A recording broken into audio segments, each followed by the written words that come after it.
So the CIA taking another self-inflicted punch to their eye. Which eye? How many black eyes does the CIA have? Not as many, perhaps, as the FBI, but they're more inclined to keep a secret. Still trickling out decades and decades later. Oh, yeah. Oh, did we say that the CIA was not in touch with Lee Harvey Oswald? What we meant to say was the CIA was definitely in touch with Lee Harvey Oswald. But fortunately, Alan Dulles, the then former CIA chief, was placed onto the Warren Commission. You know, clean up on aisle Lee Harvey over here. Amazing story. Yeah, then the House Select Committee on the Kennedy assassination, the Church Committee, they didn't come up with anything on the CIA and their relationship with Lee Harvey Oswald, who was then conveniently killed mere hours later. Sure. And while the CIA was working with the Warren Commission, none of this came out. Isn't that amazing? And while they were working, but the former CIA director, Alan Dulles, was on the Warren Commission. And then the Church Committee in Congress, they didn't come up with the relationship between Lee Harvey Oswald and the CIA. I am not a conspiracy theorist, and I'm not a conspiracy person. But when you have CIA documents that have been kept secret for more than 6 decades, revealing, thanks to President Trump and only thanks to President Trump, that the CIA had a guy, Ioannidis, I'm guessing at the pronunciation of his name, Joannides, and he is a liaison, just amazing stuff. The CIA appointed Ioannidis to be its liaison to the committee. Right, the House Select Committee on Assassinations. The CIA chose their representative to be the guy that had the personal relationship with Lee Harvey Oswald. That's just a coincidence. And on the Warren Commission, they had Alan Dulles, the Democrat Kennedy family friend, CIA chief, all that good stuff. And he was on the Warren Commission. And Ioannidis was appointed by the CIA to be its liaison to the Church Committee, the House Select Committee on Assassinations. Isn't that coincidental? Wow. Just great. And they hid the fact that he was involved with this Cuban group and therefore linked to Lee Harvey Oswald through the Cuban group. And then, and they slow-walked the CIA production of records, and they lied. And just imagine that. The committee's chief counsel, Robert Blakey, testified in 2014 that he asked Ioannidis, the CIA guy, about Howard and DRE, the Cuban student group, pro-Cuban, pro-communist student group, and that Ioannidis assured me that they could find no record of any such officer assigned to DRE, but that he would keep looking. That's what Robert Blakey, the committee's chief counsel, testified in 2014, long after the events. Boy, looks like maybe they can keep secrets here and there. A former committee investigator, Dan Hardway, testified before House Oversight Committee last month that Ioannidis was running a covert operation to undermine the congressional probe into the assassination. 2 years after stonewalling the committee, Ioannidis was awarded with the Career Intelligence Medal by the CIA in 1981, and he died in 1990. There are no cover-ups, right? Isn't that great? And then because, it's all about telling the truth and everything, another story popped that was pretty amazing over the weekend as well, and it has to do with Jeffrey Epstein. Jeffrey Epstein. Listen to this. The Department of Justice, not under the Democrats, not under lying, creepy Obama and Biden people, but listen to this. the left-wingers at Mediaite, with the headline, DOJ, the Department of Justice, concludes Epstein had no client lists, did not blackmail anyone, and wasn't murdered. That's the headline from the radical left-wing extremists at Mediaite. David Gilmour typed up the story on behalf of the Democrat Party.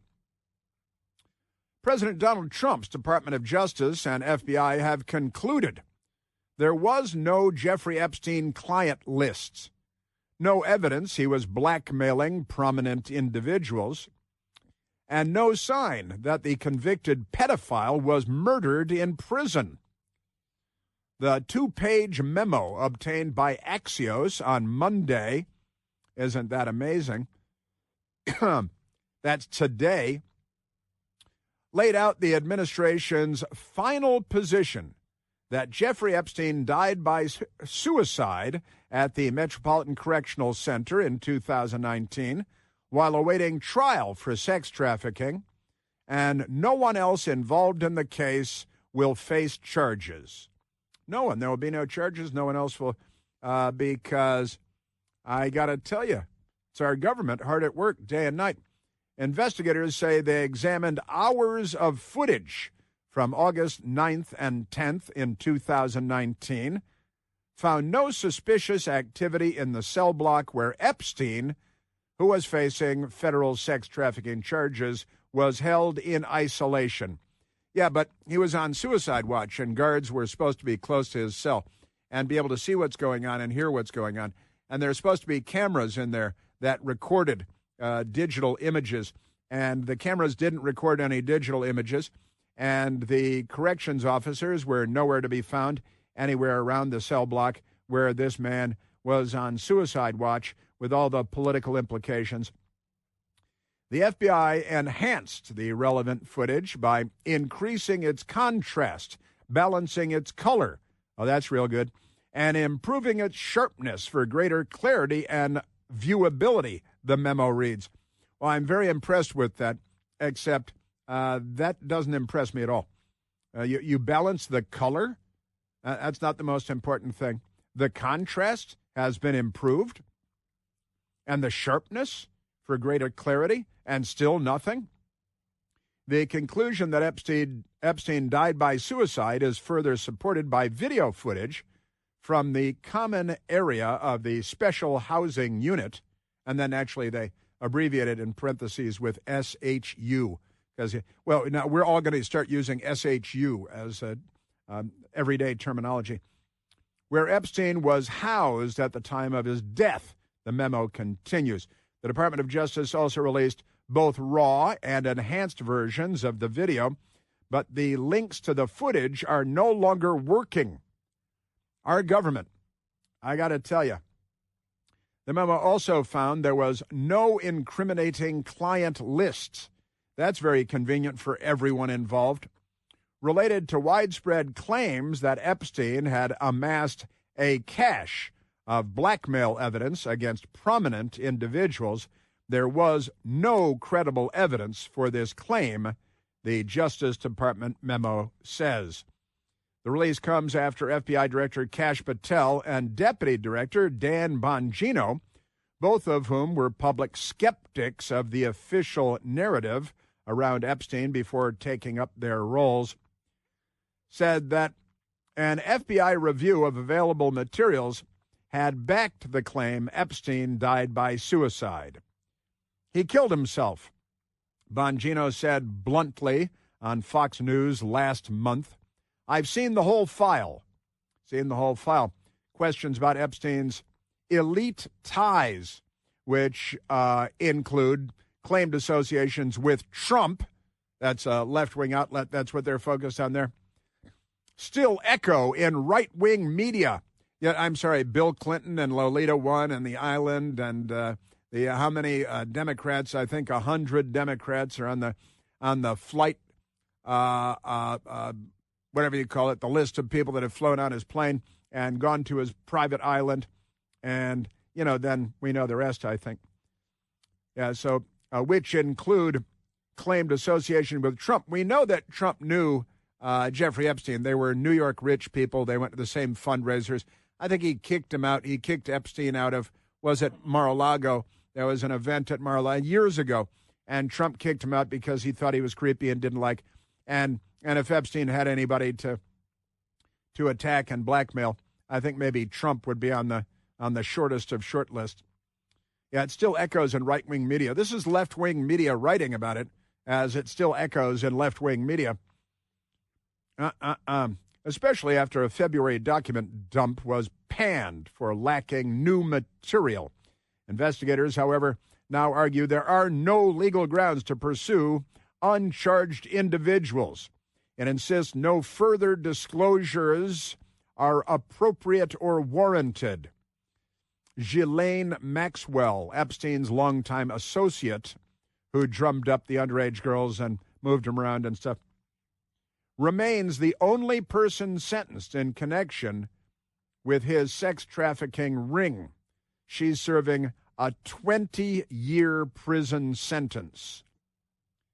Well, he went to jail for a while, but he didn't spend a lot of time in jail, did he? Because then his dead body was removed from the jail. And also, fun on this, Elon Musk goes off on Trump DOJ's claim that there is no Epstein client list. Ominously warns it's the final straw. The final straw. Elon Musk mocked the Department of Justice's new memo that concluded convicted pedophile Jeffrey Epstein was not murdered and that there was no credible evidence that he maintained a client list to blackmail prominent individuals. The two-page memo obtained by Axios on Monday laid out the administration's final position that Epstein died by suicide, Metropolitan Facility, and Axios actually got the memo, and therefore they deserve the credit, journalistically speaking.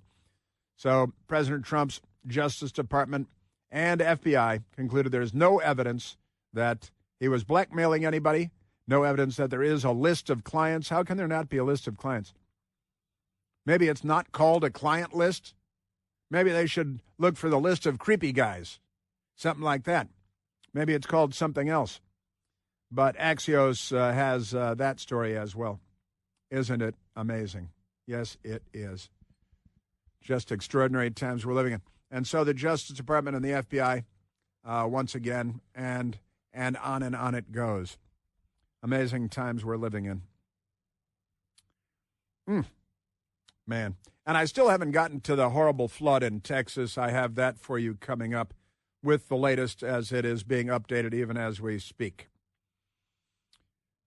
You know, big wireless companies are pulling over a big one on all of us. It's time to switch to consumer cellular. Listen, I switched. I'm getting the same fast, reliable, nationwide big wireless coverage without the big wireless cost, the money. That's not just about saving money on your bill, although that's good. It's about not being used and abused by these big companies, the phone companies. You know, do you even know how much data you use every month? Did you know that most people over 50 use less than 8 gigs of data every month? But Big Wireless wants to shove you into an unlimited plan and charge you lots of money because they need you to cover the cost of younger people using 10 times as much data as you're using. It's redistribution of wealth. So if you're not using all that data, you're being used and abused and overcharged. I'd had enough of that stuff. I went with Consumer Cellular. And Consumer Cellular, they set me up with a service and a great phone with a great camera. Incredibly easy to switch, too. You get to call and talk to an actual human being based right here in the United States, not a bot on a space platform over the Philippines. Real human beings right here in the U.S. Incredibly helpful people.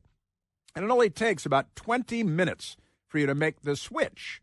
So give them a call today and find out how much money you can save. Give them a call at 1-800-760-0702. That's 800-760-0702. Bum, bum, bum, bum. All right, so we got that, and I will update you on the terrible events in Texas with the flood and the girls' camp there and on all of the mayhem. Oh, and I got another communist Democrat story to tell you coming up, too. Christmas ornaments, drywall, and Epstein. Name 3 things that don't hang themselves. Chris here with a list of things that none of us should trust. The Washington Post, the New York Times, anything on CNN. Here's a list of things that I do trust. The Washington Times. Support real journalism for just $1 a week at washingtontimes.com/Chris. All right, I've been talking about how Tim Walz, the governor and vice presidential candidate, says that communist China has the world's moral authority that the United States doesn't have. Loves communist China. Zohran Mamdani, the Democrat candidate for mayor of New York, hates capitalism. Are you a communist? No, I am not. Do you like capitalism? No. Do you think that billionaires have a right to exist? I don't think that we should have billionaires. And now it turns out that Andrew Cuomo, has gone to Eric Adams, the current Democrat mayor of New York, told him to drop out of the race because he said Mamdani will beat him. Mamdani's the guy there who's a communist and lies. So we got Tim Walz, moral authority. Tim Walz also honeymooned in communist China. Bernie Sanders honeymooned in the USSR, the Soviet Union. And now the National Review has a story. Kathy Hochul, the Democrat governor of New York, where they've got the communist candidate for mayor of New York City. Hochul aide cultivated tight relationship with Chinese Communist Party-backed Hong Kong government, emails show.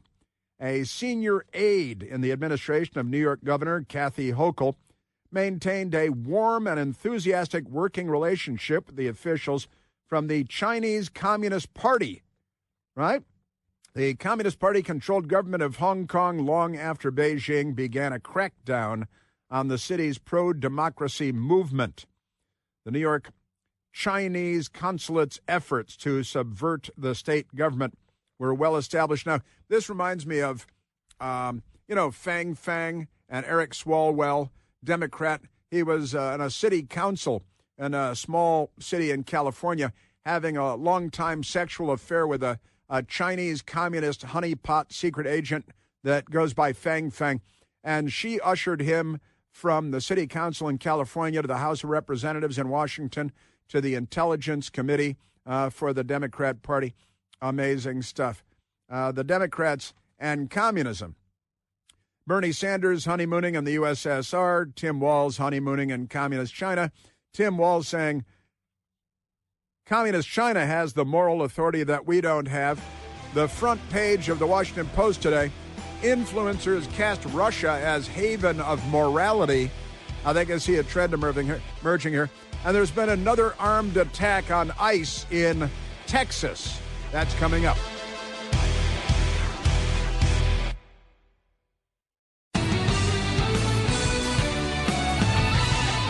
C-SPAN 2.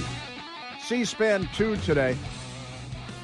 They're covering, they've got a history professor and author named John McCurdy to talk about the 1774 buggery trial, that's sodomy, of British chaplain Robert Newburgh, and the LGBT history, leaving a few letters out there, during the American Revolution.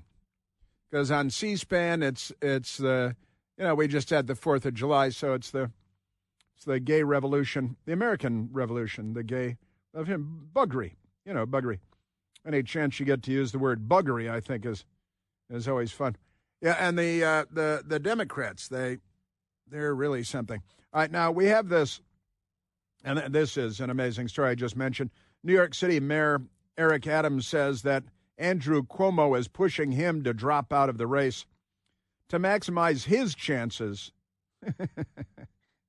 against Mamdani, also known as Madmani, if you just switch the M and the D.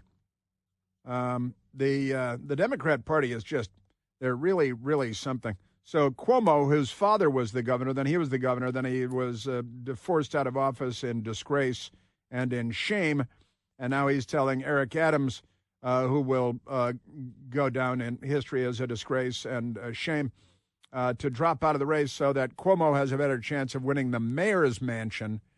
Man, these jobs must be great jobs, the things these people are willing to do. All right, now, with that said, that is a remarkable story about Andrew Cuomo.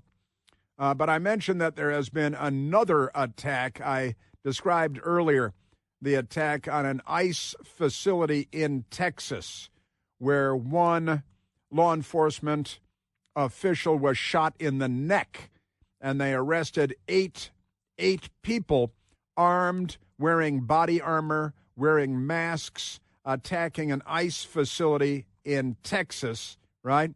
And it's this doesn't even have anything to do with Lee Harvey Oswald, where the Democrats assassinating 3 Republican presidents and then a communist killing John F. Kennedy. Nothing to do with any of that, right? Remarkable times we're in, there is no doubt. Now, let's get to the weather, because, the Democrats, they politicize absolutely everything, and there has been a terrible weather event, a flash flood in Texas, and it is truly just terrifying. The math on this is almost impossible to believe. The numbers are terrible. And, a girls' camp, there are about 750 kids at the girls' camp. More than 850 people have been rescued. A lot of helicopter rescues going on. Kerr County in Texas. The town of Kerrville is in Kerr County, Texas. Texas has like 250 some odd counties. It's a big state. We have now confirmed at least 82 dead and still have 41 unaccounted for. 68 killed in Kerr County alone. 28 children killed in Kerr County alone from this weather event and flash flood, and truly terrible thing. Camp Mystic is the name of the place, and there were all kinds of the electricity went out in certain locations, so that the cell towers weren't sending out warnings to cell phones, and on and on. Now let me get to some audio, because I was watching the news this morning, and it's pretty crazy. And then we have Rosie, big fat loud lesbian Rosie. She has fled to the United States to, you know what? Let's get to her first. So then she's done with, and then we can get to the news media. Rosie O'Donnell, who the famous, we play a soundbite of her frequently where she says, "Oh, it's just me, big fat loud lesbian Rosie," because she likes to talk about herself, and who on the left doesn't. Rosie, big fat lesbian loud Rosie. Sorry, I got that wrong. Big fat lesbian loud, not loud lesbian Rosie. I think it flows better with loud lesbian, but lesbian loud is just fine as well. Now, Rosie O'Donnell, because of the flood in Texas and this terrible loss of life and children and girls at a girls' camp and people trying to rescue and looking for survivors, Rosie O'Donnell, who's a typical Democrat, and fled the country. Good for her. Don't ever come back. I apologize to Ireland. And here's Rosie O'Donnell from Ireland attacking a flood in Texas. And what a horror story in Texas. The flash floods in Texas, the Guadalupe River. 51 missing, 51 dead, more missing. Children at a camp. And when the president got all of the early warning systems and the that's what happened. Weathering forecast abilities. These are the results that we're going to start to see on a daily basis. On a daily basis, we're going to see events like this because Trump, it's Trump's fault, because the weathering ability, they're not smart people. They're dumb people. They're ignorant people. They're fat people, lesbian people. Everybody loves lesbians. And isn't that amazing? Rosie O'Donnell, so it's all Trump's fault because, and again, I shared with you earlier today the statement that came out from the National Weather Service and the Associated Press that said they actually had extra people on duty then Weather Service had extra staffers. The National Weather Service office in New Braunfels, which delivers forecasts for Austin, San Antonio, and the surrounding areas in Texas, had extra staff on duty during the storm. Right, where the office would typically have 2 forecasters on duty during clear weather. They had up to 5 on staff. There were extra people in here that night, and that's typical in every Weather Service office.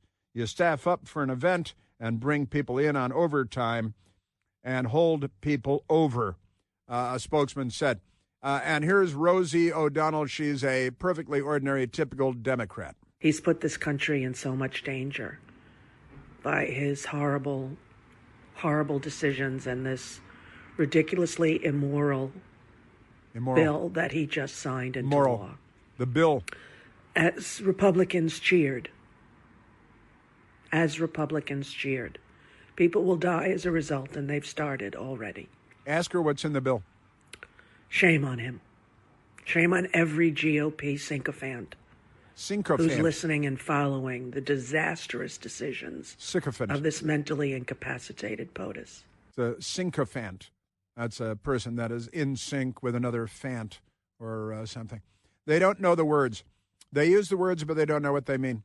These are an ignorant bunch of people. Now, there she is blaming President Trump by fabricating, making up. Oh, he laid off people. No, he didn't. There was one person in one office in Texas that is no longer there because he or she took the buyout.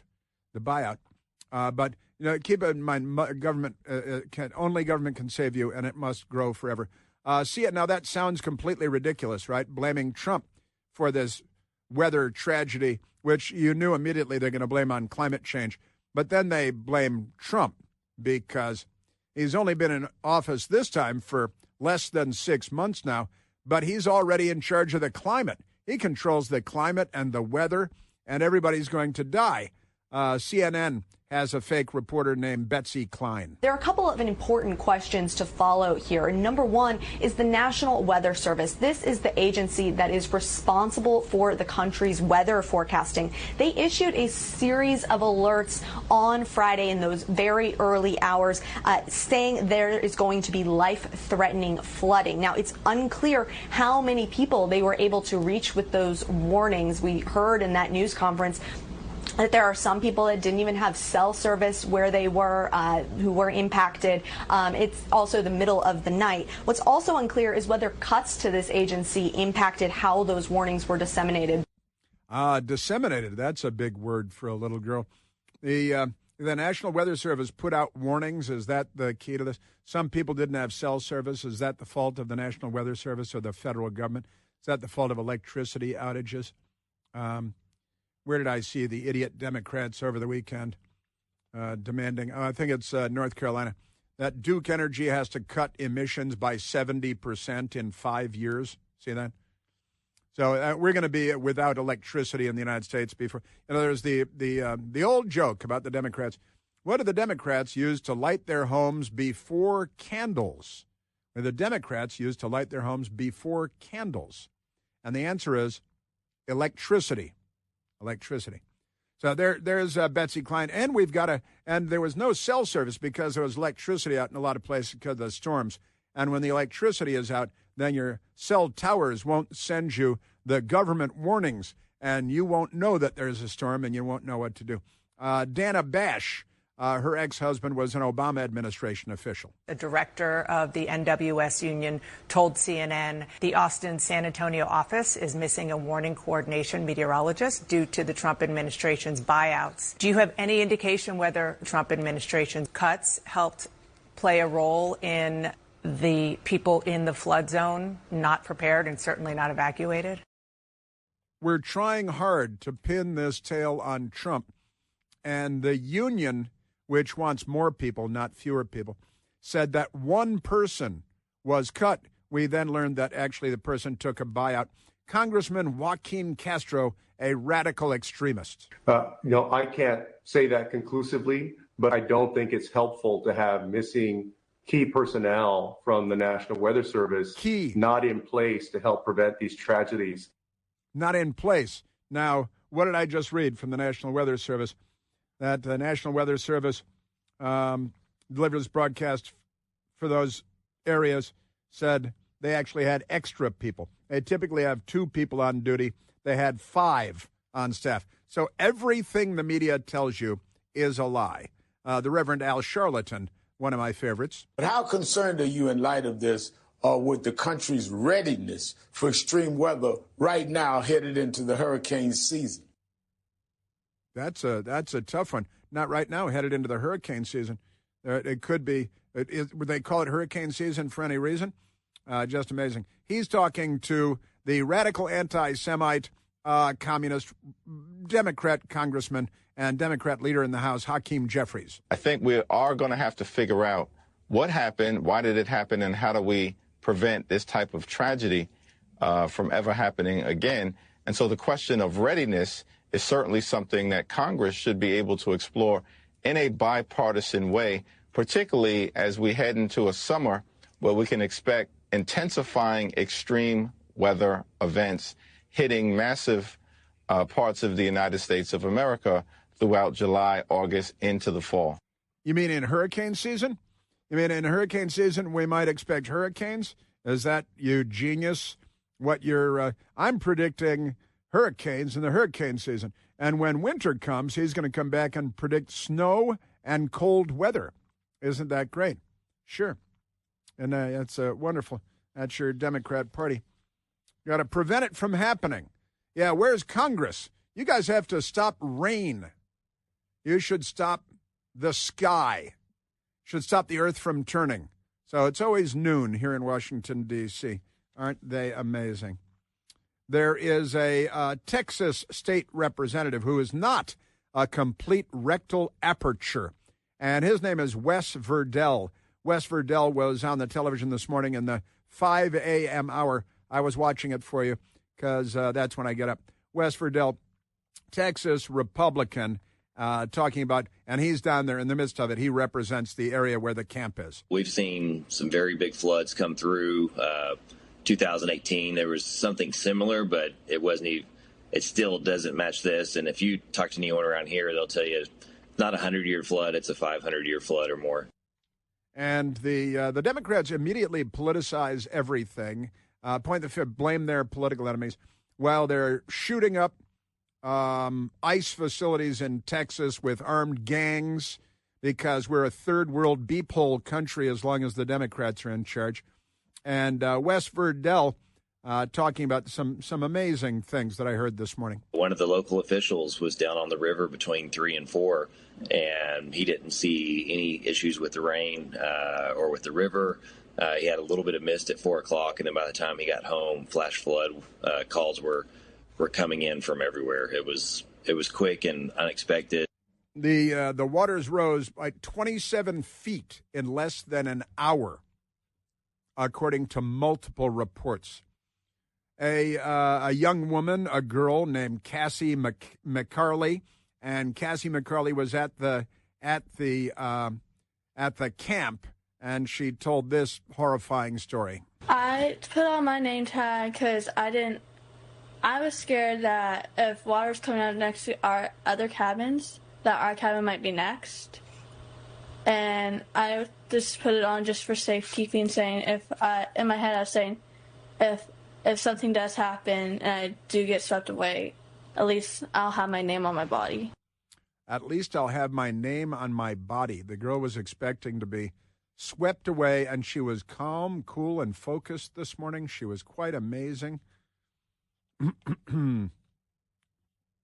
She kept her name tag on, thinking if I'm swept away, at least when they find my body, they'll be able to find my name on my body.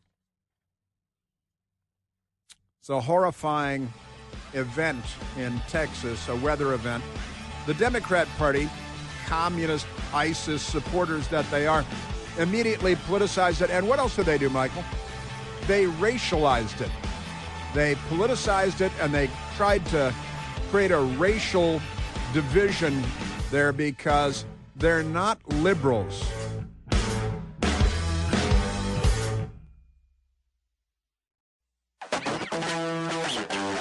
Now, the Democrat Party is not a good political party, and they're very violent. I was sharing the story earlier from CBS News, several in custody after North Texas police officer shot in neck outside ICE facility. And CBS News says that there were a dozen men with guns, masks, some wearing body armor, a dozen attacking an ICE facility in Alvarado, Texas. Right? One police officer shot, I believe 8 men arrested, and now we've got another one. Breaking news, Bill Melugin at Fox News, 3 federal and Texas law enforcement sources tell Bill Melugin an active shooter with a rifle and tactical gear ambushed Border Patrol agents as they arrived at the Border Patrol Annex facility in McAllen, Texas this morning. Local police and federal agents returned fire, killing him. Now, this sounds almost like a shooting war. You've got militarized, armed, body-armored, camouflaged, mask-wearing people like a third-world country showing up at our ICE facility in Alvarado, Texas, a dozen of them. That's an armed force. You should bring in an attack helicopter from a Marine Corps base or an Army base and chew them up like you're in Iraq and they're ISIS. All right? And I shared that earlier in the radio program. And then we discovered while on the air, we've got another attack on a Border Patrol facility in Texas, the Annex in McAllen, Texas. And it's, again, a shooting war here. Tactical gear, a rifle, attacking Border Patrol agents. And which of our political parties has demonized and vilified and targeted and made into the villains of the story and called Nazis and fascists and everything else? Our Immigration Customs Enforcement and our Border Patrol people. It's the Democrat Party. That's who. And that includes the news media. And at the same time, of course, we have the biggest story of the day. Democrats told to get shot for the anti-Trump resistance. Members of Congress talking about this. That's right. Sense of despair. They want blood.